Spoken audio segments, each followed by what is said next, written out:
Assalamualaikum warahmatullahi wabarakatuh. Apa kabar Anda? Apa kabar dudes? Semoga kalian dalam keadaan sehat semua dan bahagia. Walaupun channel Nover Susan, channel untuk mempelajari teori-teori sosial ini agak lambat update-nya. Nah, kali ini, sesi ini aku akan share tentang teori kekuasaan dari Michel Foucault. Jadi ini merupakan salah satu teori yang dipandang oleh sebagian mahasiswa cukup sulit untuk dipahami. Apalagi memang interpretasi terhadap teori Foucault ini memang cukup beragam, tergantung pada konteks dan kepentingan dari ilmuwan sosial yang melakukan penafsiran. Ya, untuk itu aku akan berusaha menyampaikan sesuai dengan apa yang dipikirkan oleh Michel Foucault, nanti dengan beberapa contoh, dengan cara seperti biasanya menyediakan kata-kata kunci dan bagaimana sistematisasi untuk memahami teori ini. Untuk biografi kalian bisa pelajari sendiri ya. Tapi secara singkat, untuk memahami konteks sosial Foucault, dia lahir tahun 1926 dan anak seorang dokter. Tapi dia tidak mengikuti jejak ayahnya, bapaknya yang merupakan seorang dokter bedah. Jadi Foucault lebih tertarik mempelajari tentang psikiatri atau dunia psikologi mental. Nah, untuk mempelajari teori Foucault, yang pertama, atau bukan hanya Foucault, semua teori-teori sosial yang kita pelajari, maka aspek pertama yang harus kita pahami adalah epistemologi, epistemik, yaitu bagaimana satu pemikiran dari ilmuwan atau filsuf itu muncul dalam konteks sosial, ilmu sosial seperti apa pemikiran itu dibangun, ya, itu epistemologi. Maka yang pertama kita bahas secara singkat tentang epistemologi dari Power is Knowledge. Foucault tumbuh dalam tatanan masyarakat yang pada saat itu didominasi oleh satu paradigma ilmu pengetahuan yang menjadi ideologi yang mengklaim sebagai ilmu pengetahuan objektif sehingga bisa diterima dimanapun, berlaku dimanapun, yaitu positivisme. Positivisme ini kemudian berkembang menjadi teori-teori modernisme, baik teori dalam ekonomi, teori di dalam politik, yang dalam politik kemudian membentuk struktur negara yang isinya rules, norms yang digunakan untuk memberikan standar, ya, tindakan-tindakan masyarakat itu harus seperti apa. Jadi formula yang dikembangkan, yang diciptakan adalah formula yang dianggap sebagai kebenaran objektif, karena klaimnya itu ditemukan melalui proses penelitian yang objektif, bebas nilai dan lain sebagainya. Teori-teori yang berkembang pada awalnya, misalnya kalau dalam sosiologi ada Auguste Comte ya dalam filsafat positifnya, kemudian ada Emile Durkheim tentang fakta sosial, sampai kemudian masa di mana Foucault tumbuh itu adalah fungsionalisme struktural dari Talcott Parsons yang saat itu menjadi teori besar digunakan untuk menyusun bagaimana tatanan, termasuk di dalam tatanan politik, ya, norma, rules itu diciptakan untuk menciptakan standar-standar, dan individu-individu yang menjadi anggotanya harus mengikuti. Jika tidak mengikuti atau menciptakan perilaku yang berbeda, maka menjadi perilaku yang menyimpang. Nah, modernisme ini yang kemudian dilihat oleh Foucault sebagai satu pengetahuan yang, ya, jadi modernisme itu adalah pengetahuan yang memiliki kuasa.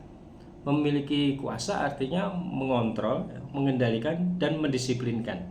Nah, ini yang kemudian kita akan melihat bahwa Foucault banyak melihat bagaimana satu tatanan dalam negara dan berbagai relasi-relasi sosial yang hidup di dalam masyarakat itu pada dasarnya berisi tentang relasi kuasa, hubungan-hubungan berdasarkan pada bagaimana kekuasaan itu dieksplorasi, diciptakan untuk menciptakan kendali, menciptakan kontrol. Namun Foucault tidak mengatakan bahwa kekuasaan itu hal yang negatif.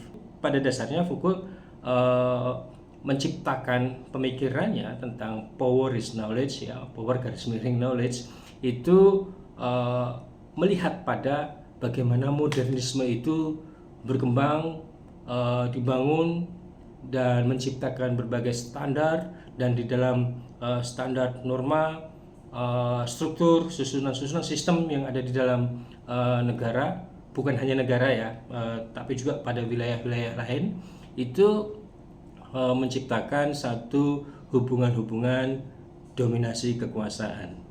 Misal, Amerika Serikat pada tahun 1930-an mengalami Great Malaise atau krisis ekonomi sangat besar.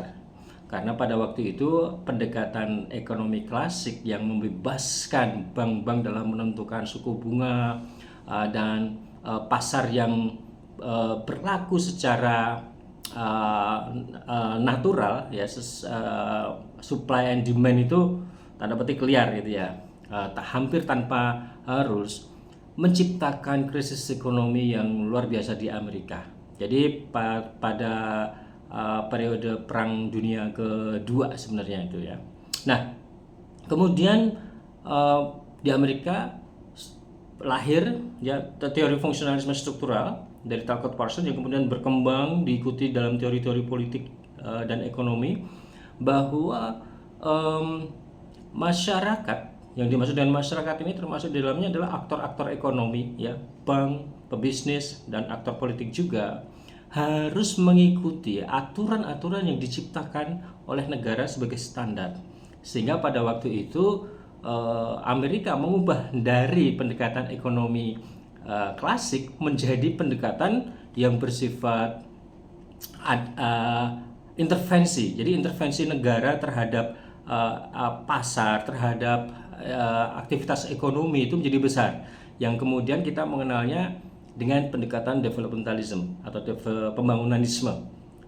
Nah, disinilah kemudian masyarakat dunia melihat keberhasilan Amerika ketika intervensi negara terhadap aktivitas ekonomi, termasuk misalnya menentukan suku bunga. Jadi bank-bank tidak boleh waktu itu menciptakan suku bunga sendiri dalam persaingan pasar bebas ya, tapi ditentukan secara misalnya flat oleh pemerintah, dan itu harus diikuti.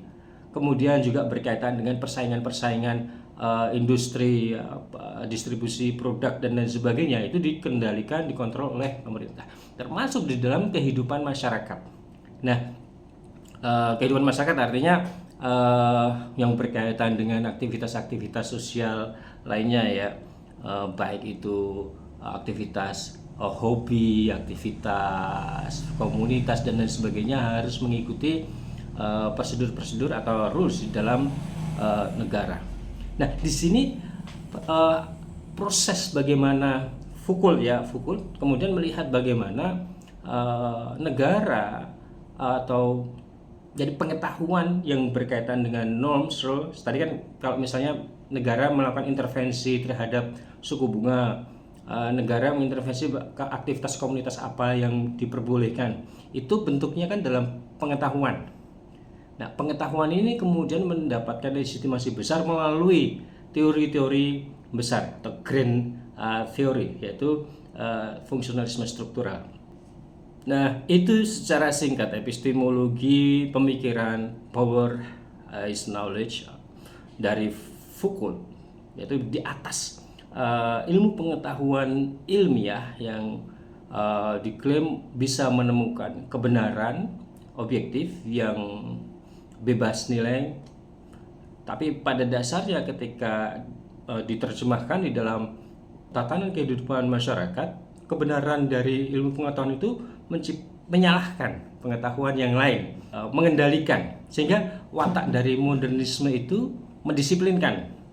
Jadi modernisme itu selalu mendisiplinkan. Karena apa? Karena formula yang diciptakan, entah itu nanti lahir dalam bentuk peraturan perundangan, lahir dalam bentuk norma-norma yang ada di dalam masyarakat, itu dianggap sebagai kebenaran.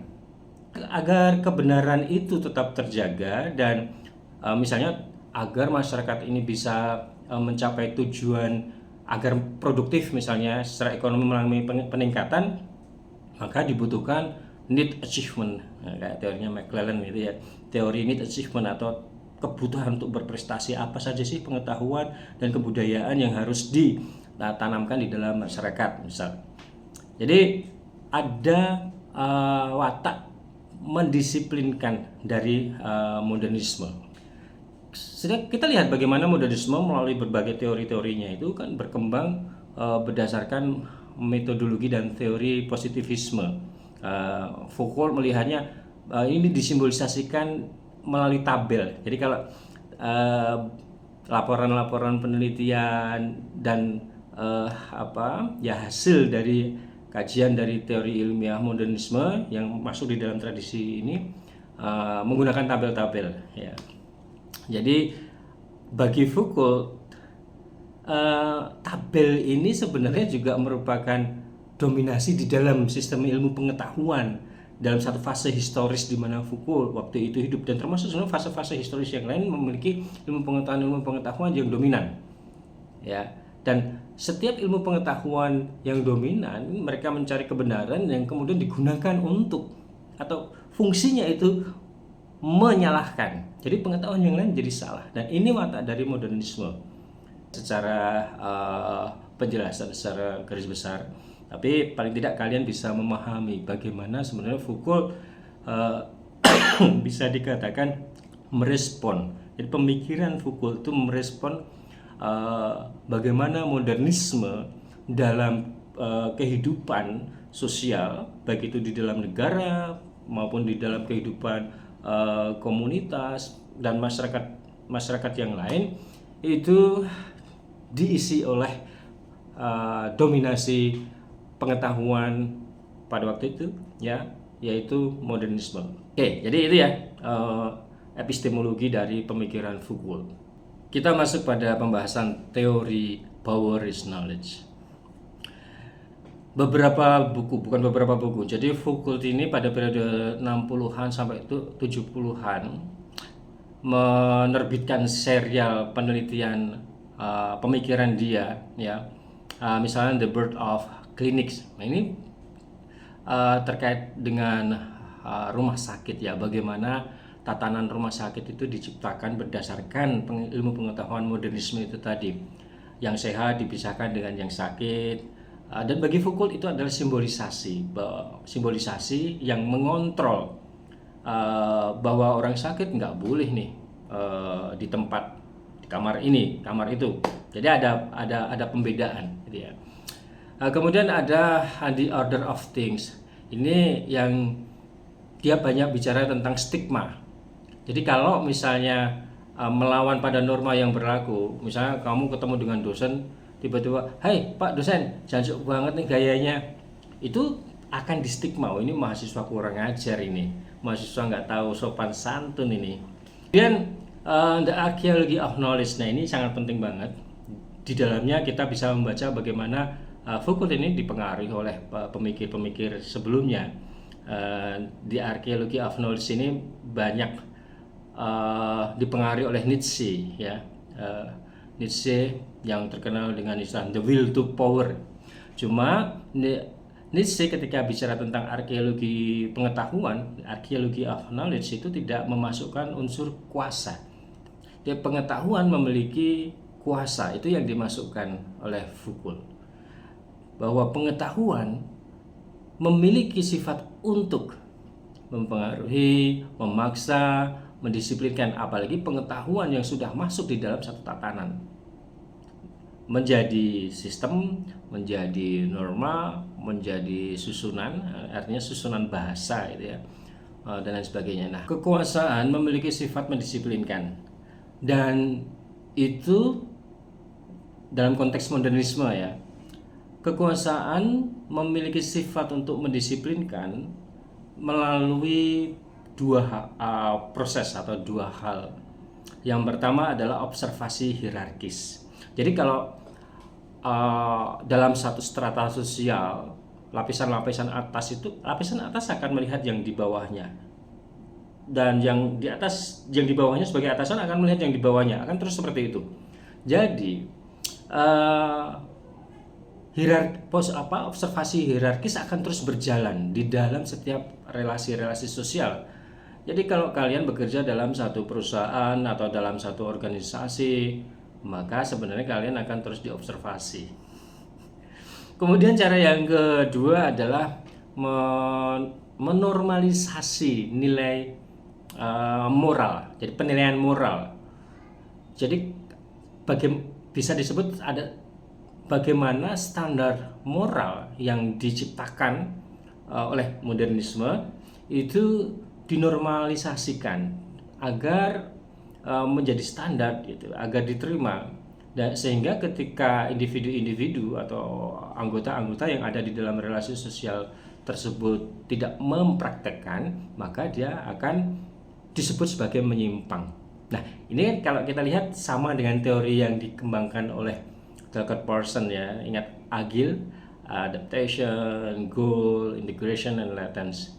Nah, itu yang dilihat oleh Parsons, bagaimana pengetahuan yang di dalamnya terdapat kekuasaan itu mendisiplinkan melalui dua hal itu. Dalam Archaeology of Knowledge itu Foucault bicara tentang hal itu buku-buku Foucault ya. Termasuk ada buku Discipline and Punish. Dia bicara tentang bagaimana hukuman bagi orang-orang yang bersalah, kemudian orang yang dianggap bersalah ini artinya sudah mengingkari sistem dan layak untuk dibuang, dihukum di depan umum misalnya.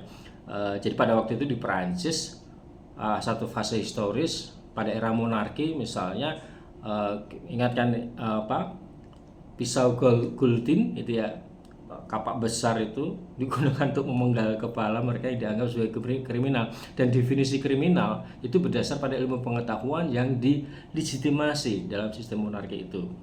Oke, kemudian ada the history of sexuality. Nah, ini bagaimana sejarah tentang seks, termasuk nanti menyinggung tentang tubuh gitu ya, bahwa mereka yang dianggap menyimpang dari seksualitas yang normal, maka akan dijadikan sebagai bagian dari yang, kalau bahasanya fungsionalisme struktural ya, patologi ya, adalah penyakit gitu di dalam masyarakat. Mengapa itu kemudian muncul? Nah, mengapa kok sampai ada stigma kemudian dianggap sebagai perilaku menyimpang? Asal usul pengetahuannya di mana? Maka nanti kita akan pelajari bagaimana Foucault itu ketika melihat sejarah, artinya kejadian-kejadian yang pernah ada yang sebenarnya saling berkaitan. Apa yang kita lakukan, apa yang individu lakukan hari ini itu berkaitan dengan relasi-relasi sosial sebelumnya. Maka Foucault menyebutnya sebagai archive, arsip, bukan ark atau asal muasal. Itu hanya susunan arsip-arsip ya. Susunan arsip-arsip ini merupakan sistem yang di dalamnya adalah wacana ya, artinya bahasa, artinya pengetahuan. Oke, jadi sejarah itu pada dasarnya adalah susunan pengetahuan, susunan wacana yang di dalamnya terdapat relasi kuasa. Sekarang tentang teori power is knowledge atau knowledge is power, karena tulisannya kan judulnya Power garis miring Knowledge. Ini diambil dari judul buku yang merupakan interview dari Michel Foucault ya, yang berjudul Power is Knowledge. Nah, yang pertama yang tadi udah aku jelasin, yang harus dimengerti adalah modernisme. Jadi bagaimana cara kerja modernisme, akar dari pemikiran modernisme itu seperti apa. Sudah aku jelaskan di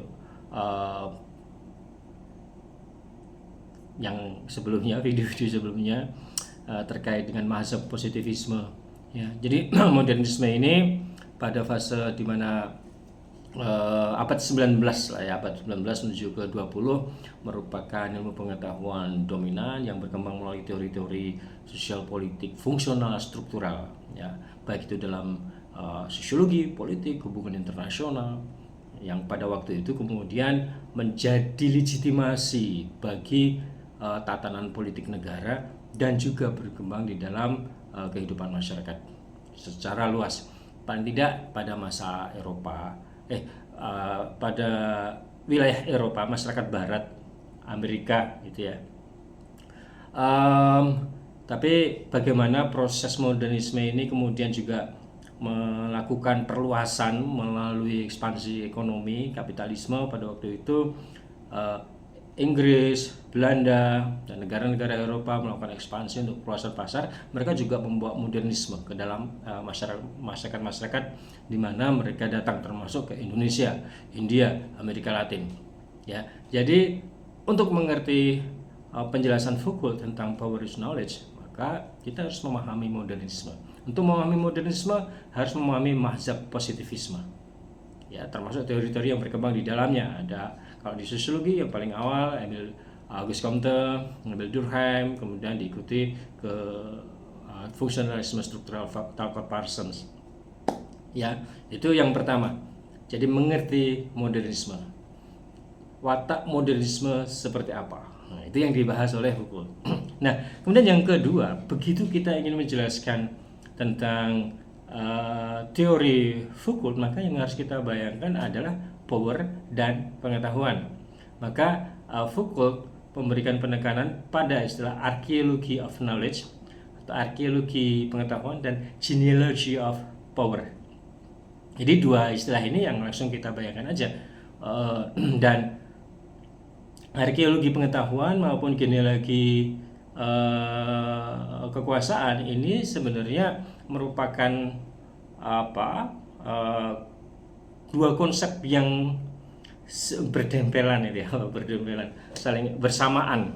Karena di dalam pengetahuan ada kekuasaan dan di dalam kekuasaan adalah pengetahuan. Artinya cara kerja kekuasaan untuk masuk di dalam menguasai dalam relasi sosial adalah melalui pengetahuan, yang oleh Foucault disebutkan bahwa di dalam pengetahuan itu ada sistem, ada rules ya, peraturan, norms, susunan, ada susunan bahasa yang secara simbolik dipakai gitu ya.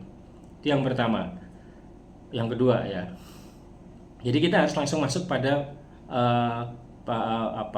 konsep archaeology of knowledge dan genealogy of power.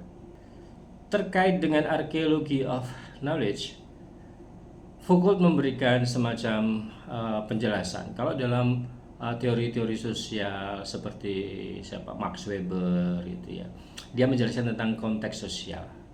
Jadi bagaimana pengetahuan itu terikat oleh konteks dan terbatas di situ, berkembang di situ. Maka dalam arkeologi pengetahuan yang harus dilihat adalah bahwa pengetahuan manusia itu selalu dibatasi oleh lingkungan di sekitarnya. Artinya dia pengetahuan yang ia gunakan itu berasal dari lingkungan di mana dia ada, yang terus ia serap, ia gunakan untuk membangun relasi-relasi sosial. Jadi akan terlihat gitu ya. Kalau dalam interaksi simbolik gitu ada simbol-simbol yang dipakai dalam relasi-relasi sosial, itu akan berpola dalam konteks itu ya, terikat di situ. Oke, kemudian yang kedua, bahwa rasionalitas dan kebenaran dalam setiap fase historis itu selalu mengalami perbedaan atau perubahan. Yang benar pada fase historis abad 19 itu berbeda dengan fase abad 21 misalnya. Jadi rasionalitas itu berubah, cara kerja pengetahuan yang terus melakukan falsifikasi, karena ilmu pengetahuan itu memiliki sifat dia mencari kebenaran dengan seperangkat metodologi dan teori yang ketika dia mencapai kebenaran, maka kebenaran yang lain itu dilihat sebagai hal yang salah, maka terjadi diskursus gitu ya. Yang dimaksud dengan ilmu pengetahuan ini bukan hanya secara formal, tapi ilmu pengetahuan yang juga dibangun oleh masyarakat melalui proses-proses historis tertentu. Kalau bahasanya social construction theory itu Peter L. Berger dan Thomas Luckmann itu bahasa bahasa pengetahuan yang sudah mapan itu adalah melalui proses ilmiah, ya, ilmiah di dalam masyarakat, karena diverifikasi oleh aktor-aktor yang ada di dalamnya, oleh para pemimpin yang ada di dalamnya, dipilih kemudian menjadi pengetahuan yang mapan, kemudian digunakan untuk menciptakan rules, norms yang kemudian mengatur, ya, menertibkan, menciptakan social order. Itu ada dalam bukunya Berger tentang social order, ya. Hampir-hampir mirip lah seperti itu. Jadi pengetahuan merupakan satu instrumen yang sangat serius, sangat penting, yang harus dilihat. Jadi kalau dalam sosiologi pengetahuan, struktur besar masyarakat, termasuk negara, ekonomi dan lain sebagainya, itu diawali melalui proses pengetahuan, konstruksi pengetahuan. Tapi dalam hal ini Foucault melihat bahwa ilmu pengetahuan yang bersifat ilmiah itu diambil alih melalui negara kemudian menerjemahkannya dalam struktur-struktur ekonomi, struktur aktivitas sosial, definisi kriminal dan lain sebagainya. Arkeologi pengetahuan, archaeology of knowledge dari Foucault itu berupaya untuk melihat archive yang tadi udah aku sebutkan, arsip dokumen-dokumen yang ada dalam fase-fase historis. Foucault menjelaskan bahwa pengetahuan yang kemudian hadir di dalam bentuk diskursus yang ada saat ini tidak pernah lepas, tidak pernah independen dari fase historis yang lain. Nah, kemudian seperti yang tadi juga udah aku sebutkan bahwa pengetahuan yang kemudian kalau dipraktikkan muncul dalam bentuk relasi sosial, ya, diperlihatkan, katakanlah itu diperlihatkan dalam relasi sosial, maka itu menjadi wacana, diskursus. Pengetahuan selalu atau wacana selalu, wacana dan pengetahuan bedanya itu, ya, pengetahuan ada di dalam setiap aktor, wacana ketika itu muncul di ruang publik atau di dalam relasi-relasi sosial, maka itu disebut wacana. Kalau masih ada di dalam diri sendiri itu pengetahuan, ya. Pengetahuan di dalamnya kita bisa menyebutnya sebagai pengetahuan, kata Foucault, kalau itu merepresentasikan atau di dalamnya itu ada sistem, ada susunan yang dimaksud adalah susunan bahasa, susunan simbolik, gitu, ya. Kemudian yang ketiga norma atau rules. Jadi pengetahuan itu selalu memuat sistem, ya, susunan bahasa, kemudian norms atau rules. Ini yang kemudian nanti agak membedakan istilah wacana dari Foucault dengan Habermas, gitu, atau Anthony Giddens, ya, dalam teori strukturasi. Kalau hanya sekedar misalnya, aduh aku pusing, itu tidak bisa disebut sebagai pengetahuan, itu hanya proposisi, hanya pernyataan. Tapi kalau misalnya menjelaskan, aduh aku pusing dan aku harus minum jamu yang banyak karena jamu inilah yang paling bisa menyembuhkan daripada obat-obatan modern, maka itu menjadi pengetahuan. Karena di dalamnya ada sistem, ada susunan bahasa tadi, kemudian ada norms, ya, dalam kalimat itu disebut wacana. Ya, bisa dibedakan, ya. Jadi ketika kita mau menggunakan teori Foucault terkait pengetahuan, maka harus mengikuti beberapa hal itu tadi. Yang pertama adalah pengetahuan selalu bersifat terbatas dalam lingkungan, berkembang di dalamnya.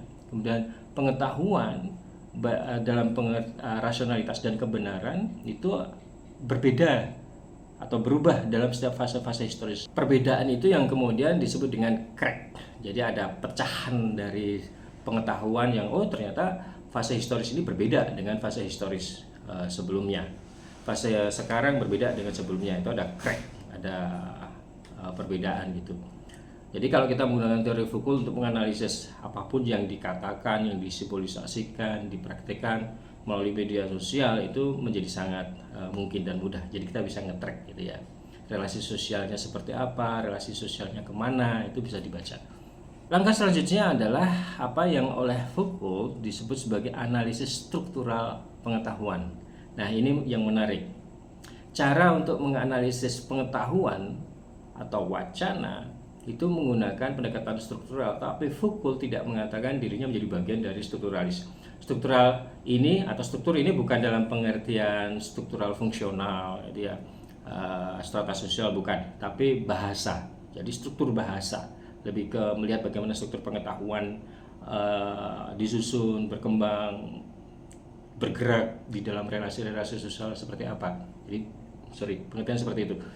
Karena bagaimana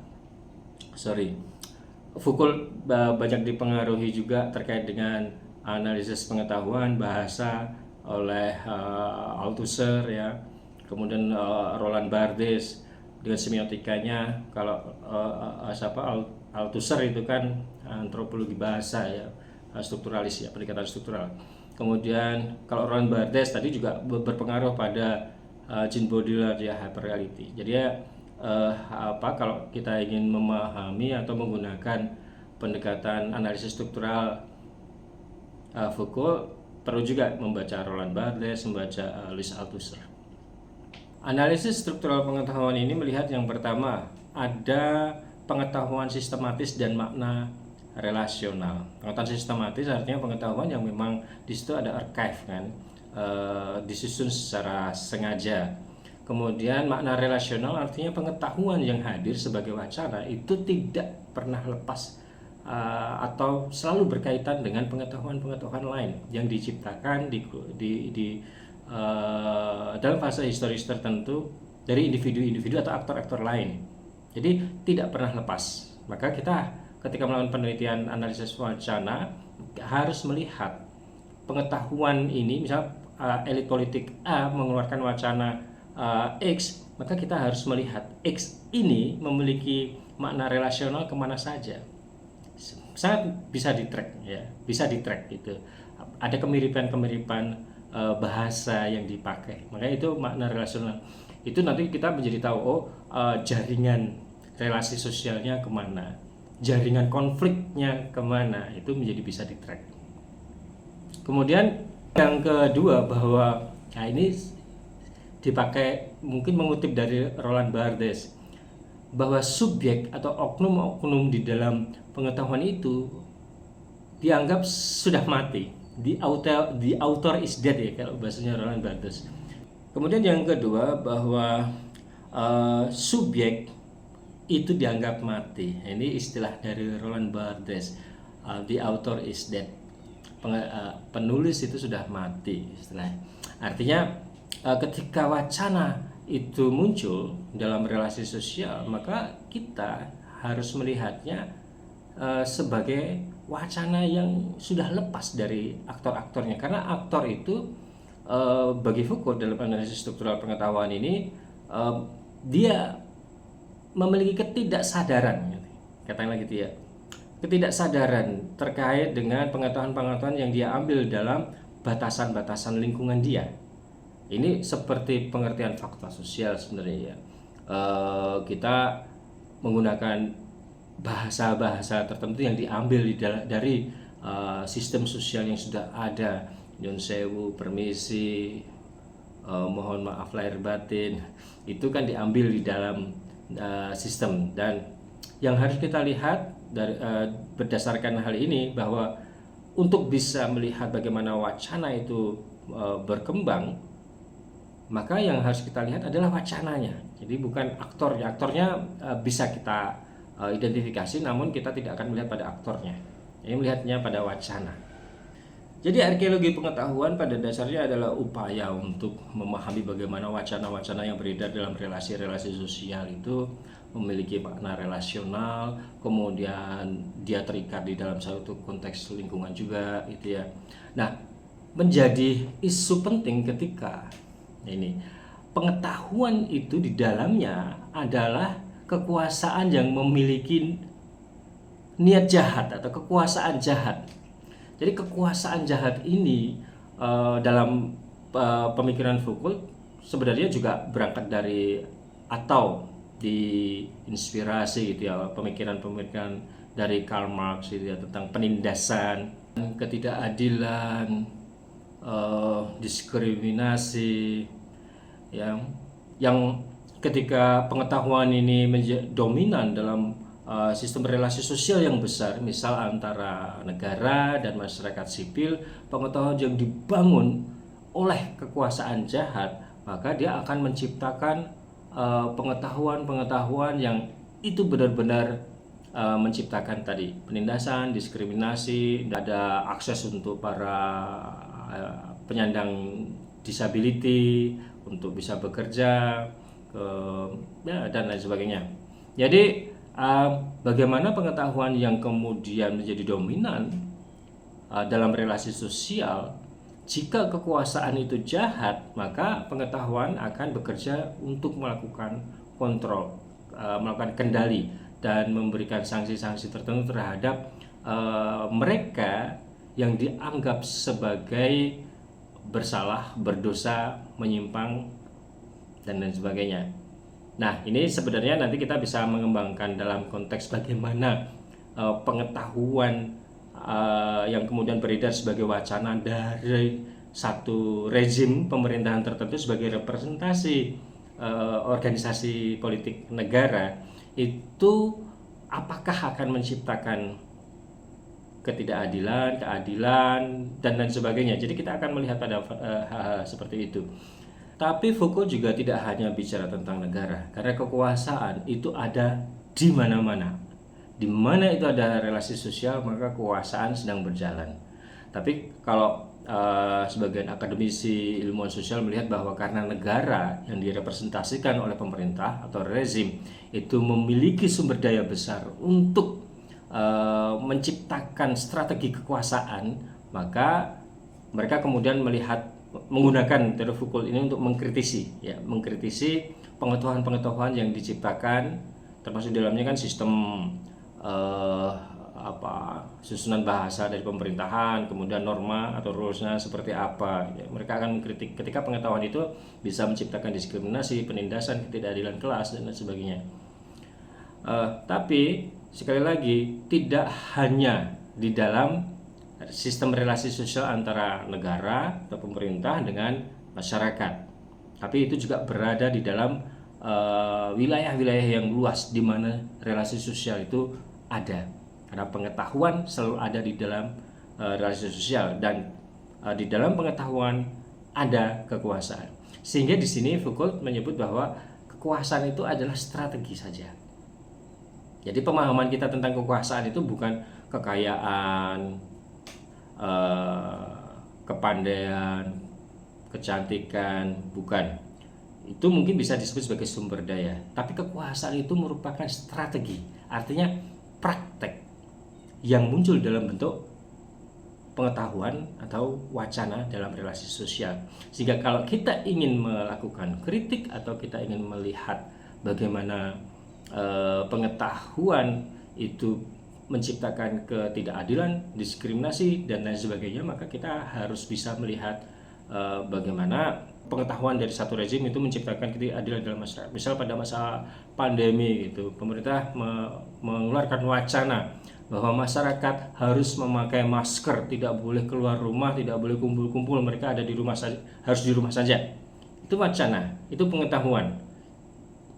Kalau makna relasionalnya, pengetahuan ini memiliki kaitan historis tertentu, misalnya terkait dengan kalau dalam masa pandemi ya virus, maka masker itu bisa menyelamatkan. Tapi pada satu sisi, masyarakat yang penghasilannya rendah, tidak memiliki saving atau tabungan, mereka hanya di rumah saja, artinya mereka tidak menerima atau mendapatkan pemasukan, tidak mendapatkan income. Artinya mereka tidak bisa bertahan hidup dong kalau nggak boleh keluar rumah, nggak boleh kumpul, padahal bekerja itu kan berkumpul dengan orang lain gitu ya. Nah, di sini kemudian pengetahuan itu mendapat wacana dari pemerintah, mendapatkan diskursus dari semua aktor yang kemudian mereka mengatakan, baik itu secara langsung, yang mempraktekkan secara langsung maupun diam-diam melalui kalau di medsos menggunakan sindiran-sindiran dan lain sebagainya. Yang itu kemudian kalau pada fase pemerintahan Presiden Jokowi kemarin, pilihannya kemudian baik tidak boleh sampai keluar istilah rem dan gas ya. Itu kan sebenarnya respon dari berbagai kritik dari diskursus ya, agar pemerintah tidak merasa dirinya itu menciptakan ketidakadilan, menciptakan diskriminasi dan lain sebagainya. Oke, itu bagaimana pengetahuan dan kekuasaan itu bekerja dalam relasi sosial. Kekuasaan menciptakan berbagai strategi dalam bentuk wacana itu harus dilihat bukan dalam pengertian yang negatif. Yang negatif itu adalah sifat dari mereka yang menerapkan kekuasaan. Untuk itu kita tidak boleh anti terhadap kekuasaan dalam pengertian ini, ya. Ini merupakan pendahuluan dari power and knowledge. Ini belum cukup jauh ya sebenarnya tentang arkeologi pengetahuan dan genealogi kekuasaan. Tapi ketika kamu misalnya menyusun penelitian skripsi dan menggunakan Foucault, maka langkah pertama yang harus dilihat adalah pengetahuan dan kekuasaan itu sama. Jadi pengetahuan adalah strategi dari kekuasaan untuk masuk di dalam relasi sosial. Masuk di dalam relasi sosial itu bisa dalam pengertian mempengaruhi, menguasai, mengendalikan. Kemudian langkah yang kedua adalah melihat bagaimana pengetahuan ini menciptakan diskriminasi, ketidakadilan, penindasan, atau sebaliknya menciptakan kesetaraan, menciptakan dan terus seperti itu. Nah, kita menganalisisnya melalui pengetahuan atau wacana itu yang harus kita track. Ya, kita track. Ketika seorang elit politik menjelaskan wacana tentang kebijakan pembangunan jalan tol sebagai bagian dari upaya untuk mensejahterakan rakyat, itu wacana. Nah, wacana ini yang kemudian harus kita track, kira-kira wacana ini memiliki makna relasional dengan pengetahuan-pengetahuan yang mana, baik pengetahuan secara sains, ilmu pengetahuan ilmiah, maupun pengetahuan-pengetahuan lain yang berkembang di dalam masyarakat. Dan apakah pengetahuan itu memberikan konsekuensi atau wacana itu memberikan konsekuensi bahwa dengan wacana bahwa pembangunan jalan tol itu adalah untuk kesejahteraan rakyat, bisa menciptakan penindasan, ketidakadilan, pembedaan, distingsi kelas. Misalnya, hanya orang-orang yang punya mobil yang bisa menggunakan jalan tol. Nah, itu kan diskursus, itu wacana itu sempat muncul waktu kemarin kampanye Pilpres ya, paslon 01 misalnya menggunakan itu, yang kemudian dijawab ada diskursus yang lain, pengetahuan yang lain yang mengklarifikasi itu bahwa jalan tol memang tidak bisa digunakan oleh tukang becak, tapi tukang becak bisa beli beras yang murah, cepat, karena berasnya diangkut oleh truk yang menggunakan jalan tol. Nah, itu diskursus. Kalau ini sebagai strategi kekuasaan, maka bagaimana mendominasi dalam sistem relasi sosial. Kalau dalam pengertian Pilpres kemarin ya, sistem dominasi relasi sosial artinya biar bisa diterima oleh aktor-aktor yang ada di dalam masyarakat atau kita sebut sebagai konstituen. Oke, jadi seperti itu pengantar Foucault. Jadi aku rangkum. Yang pertama, harus memahami aspek epistemologi dari pemikiran Foucault tentang power is knowledge atau power garis miring knowledge gitu ya. Kemudian yang kedua, pemikiran Foucault itu dipengaruhi oleh siapa saja sih? Oh, di situ ada Roland Barthes, semiotika, ya ada Alice Althusser, seorang antropologi bahasa, aliran strukturalis.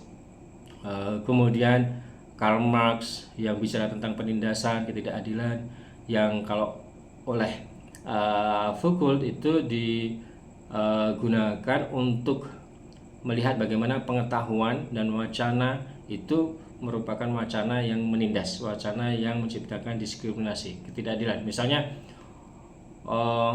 ada satu video gitu ya di medsos yang langsing bisa langsung digendong, wah langsung digendong cewek itu ya, tiba-tiba yang cewek yang agak berbobot badannya itu diangkut pakai bulldozer. Nah, itu wacana yang ada di dalam medsos dan menciptakan diskriminasi, ketidakadilan, menciptakan stigma. Jadi seperti itu. Dan kemudian menggunakan analisis struktural pengetahuan untuk melakukan track gitu ya. Oke.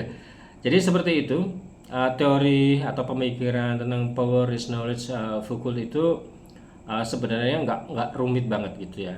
Asal kita memahami aspek epistemologinya, kemudian paham apa yang dimaksud dengan pengetahuan atau wacana dari perspektif Foucault. Ya, pengetahuan atau wacana itu di baliknya merepresentasikan sistem, norms, dan susunan atau bahasa gitu ya. Sebenarnya kalau kita mempelajari pemikiran strukturasi Anthony Giddens, ada beberapa irisan-irisan yang sama. Oke, kupikir seperti itu. Semoga bermanfaat pengantar teori Foucault tentang power is knowledge. Nanti akan ada sesi kedua. Semoga secara khusus akan bicara tentang archaeology of knowledge dan genealogy of power. Assalamualaikum.